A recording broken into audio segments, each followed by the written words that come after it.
We made USAA insurance for veterans like James. When he found out how much USAA was helping members save, he said, "It's time to switch." We'll help you find the right coverage at the right price. USAA. What you're made of, we're made for. Restrictions apply. If you've been struggling to fall asleep or stay asleep, try listening to a guided meditation tonight on the Sleep Meditation for Women podcast. Meditations are a natural, easy way to quiet your mind and relax your body so you can get the sleep you need. Every night, Sleep Meditation for Women provides a new episode, from body relaxations to guided visualizations and even dedicated sleep sounds. Listen for free now by searching Sleep Meditation for Women on your favorite podcast player and begin sleeping better tonight. This is Optimal Living Daily, episode 2820, Who Says We Have to Be Happy All the Time? By Lynn Newman with tinybuddha.com. And I'm Justin Malik, your host and narrator, back today with an article from Tiny Buddha. So with that, let's get right to it as we optimize your life.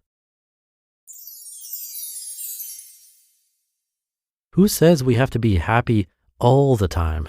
By Lynn Newman with tinybuddha.com. Quote, develop a mind that is vast like the water, where experiences both pleasant and unpleasant can appear and disappear without conflict, struggle, or harm. Rest in a mind like vast water. Buddha.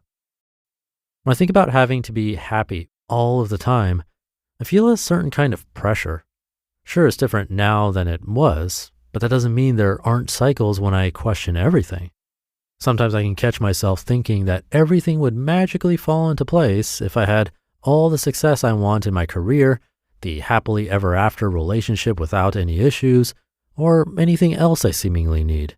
Happy enough that I didn't care, I'd walk around like a beaming light where everyone saw my radiance and adored me. It's a noble wish. I can envy those who seem happy all of the time and seemingly have it all together.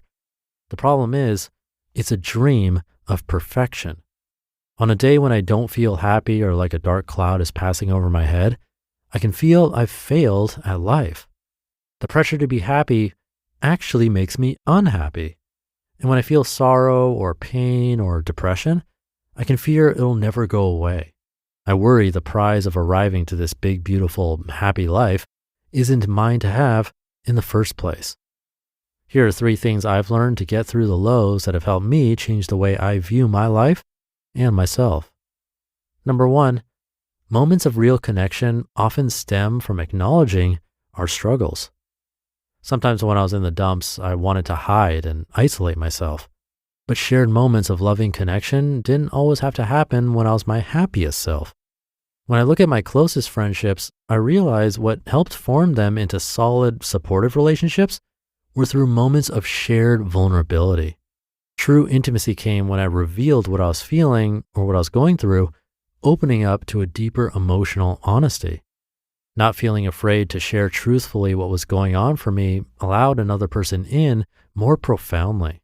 And because of this, others felt safer to be real with me. They didn't worry I'd judge them for how they felt on any given day, and I'd have compassion. It's the heart where true connection lies, not just in times of laughter and shared happiness. And forming a loving bond through times of difficulty gave us more appreciation for the shared joys that did arise. I learned how to do this, though, without being in a victim mentality. If I shared what I was feeling with a sense of neediness or wanting the other to help me, fix me, save me, it was harder to be around me. But if I shared with a sense of 100% responsibility for my feelings and issues, others trusted I would take care of myself without having to do anything for me. I could say, I'm having a difficult time, and this is what I'm learning about myself. My intention for self-awareness and an interest to solve my own problems with humility gave people space to be with me without feeling burdened. And this, in return, although not expected, allowed reciprocity. Number 2, peaceful acceptance is more important and more sustainable than happiness. I can be hard on myself. This idea of a perfect life, to not be messy, mixed up, afraid, and feeling small, makes those days when I'm down much harder. Now I just let those dark days be. Or more than that, I know even though those times suck royally, I'm growing. Now I focus on what can make me feel peaceful rather than happy. There's a lot more room then to get stronger and bring back the fire that seems to have left me.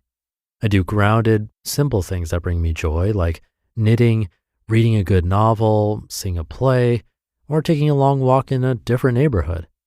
These small moments of taking the day easy and allowing with grace brings me inner balance, which I discovered is most needed in these kinds of down and outs.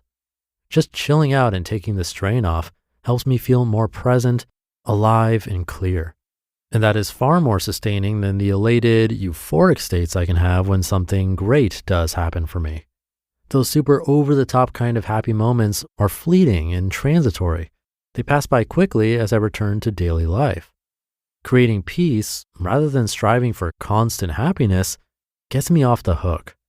Free of drama, stress, and anxiety, I take it easy even if I still feel messed up. Then I'm even keel, and that's a lovely feeling. It's really kind of refreshing. In reality, I don't have to do anything or get anything to be happy. I just get to be me. And number 3, periods of uncertainty do pass, but it's how we hold them in the present that matters most. I've learned I can feel down when I'm not feeling on purpose or when I'm unsure of what's next. Not knowing what's going to happen, I can fear I'll be stuck in the muck, unsafe, unlovable, and not enough. That in-between space is uncomfortable and disquieting. If I don't feel on point, motivated, or like I'm getting what I want immediately, I can think I've failed in life. As an artist, I can worry my next creative project won't come or fear I'll never fall in love again. This kind of future thinking is the death to my happiness because I can think there's something wrong with me for not having it all figured out. What I do in these times is nothing big. I focus on nurturing myself and find the easiest thing I can do. I apply what's gentle, loving, and kind. I ask my spirit what it needs rather than my ego that's striving for happiness. I accept it as a time to go within rather than seek pleasure without, a gentle time to restore and regenerate, giving myself space to prepare inwardly for the new. Truth is, there are sometimes slow-moving streams and still pools, and I can't force a river no matter how much I want to. My learning is not to flee from my sense of emptiness, but to loosen my grip and relax into the gap. Like a trapeze artist letting go of one bar and reaching for the next, I trust it's in this very space that the new is discovered. I try to honor the passages without forcing anything. As I take tender steps toward my endeavors, I allow the beauty of the next to arise according to its own timing. Somehow I'm freer, even if I happen to be unhappy. I know it's not really the truth of my being, and that's a very cool thing, kind of something that makes me happy. What gives you a sense of peaceful aliveness? In what ways can you connect more with others? How might you meet transition cultivating a sense of easy? And how might all of this give you more permission to be? You just listened to the post titled, "Who Says We Have to Be Happy All the Time?" by Lynn Newman with tinybuddha.com. Now that it's summertime, you can expect a lot of walks, sports, dancing, and more. And that means it's more important now than ever to pay attention to everyday hydration. Introducing our sponsor, Liquid IV, the #1 powdered hydration brand in America, which is now available in sugar-free. With 3 times the electrolytes of the leading sports drink, plus 8 vitamins and nutrients for everyday wellness, Liquid IV packets hydrate 2 times faster than water alone.